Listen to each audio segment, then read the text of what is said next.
Okay, let's talk about my top garden regrets and or failures and or oversights.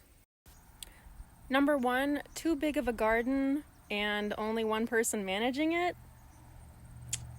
With a toddler and full-time jobs, I should have planned quite a bit smaller and have underestimated, what I undershot what I could be doing in a given week because I have not been able to keep up, and starting behind the 8 ball anyway this year has led to a ton of weeds. Let me show you what I can't keep up with.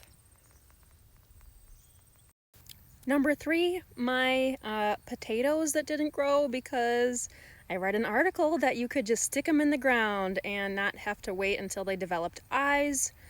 I was wrong. And here is what I grew instead: weeds.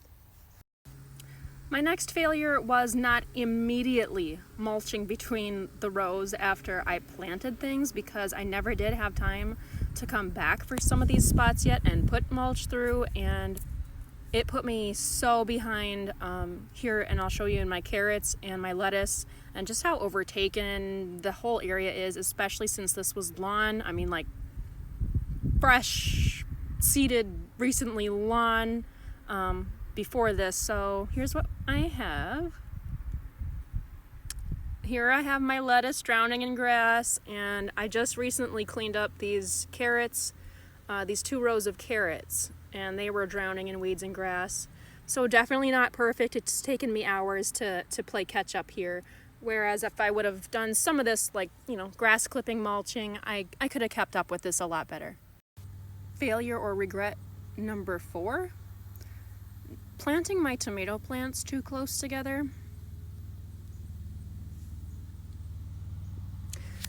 They're drowning in each other, and there's a pepper in between too. And I've grown tomatoes before. However, I don't know, these guys just outpaced what I thought they were gonna do. So here we are. I also never had time to come and nip off the buds when they were small, which is something that you can do to have the plant itself kind of bush out more before it starts to get the pretty little tomatoes on it. But I did not end up having a chance to do that, so they're a little bit low to the ground, this little cherry tomato is, than it could have been. However, they look healthy, so I'm not complaining too much. I think this is failure number 5. Failure number 5 is not installing our clematis, system for our peas right over the top of the row of peas.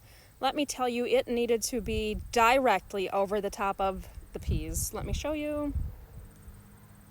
So I have this fence panel in here. I thought I could split the difference between my rows of peas because they were only 6 inches apart.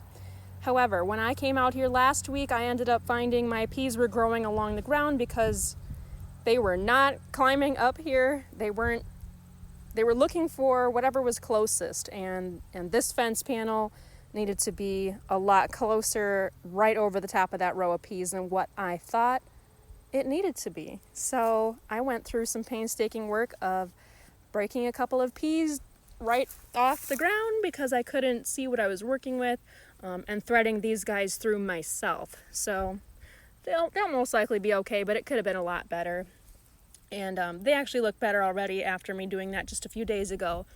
They're perking up a little bit more, so getting some more sun and out of the choking of weeds. Anyway, pro tip: put your fence or whatever you're using for your peas as their clematis right over the top of the row, quite literally.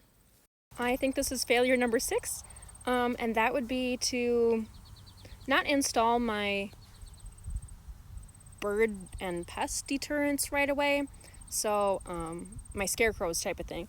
I actually ended up doing 2 different ones, and I should have done them right away because I had some birds take out whole rows of things, especially my squash. I only ended up with 2 summer squash plants, and they're not even looking that great right now. So you really need a little more than what you think sometimes. So let me show you what I did end up doing, but I should have done it right away. simple wind spinner here in the back, and this does work to keep the birds kind of at bay. And I also have this guy hanging out. We love him. And they do a great job of keeping everything off of our fence and away from here. I have not seen birds since putting these up. Moral of the story is it's okay to have failures, and that's why we're here, is to try some things and learn from it together.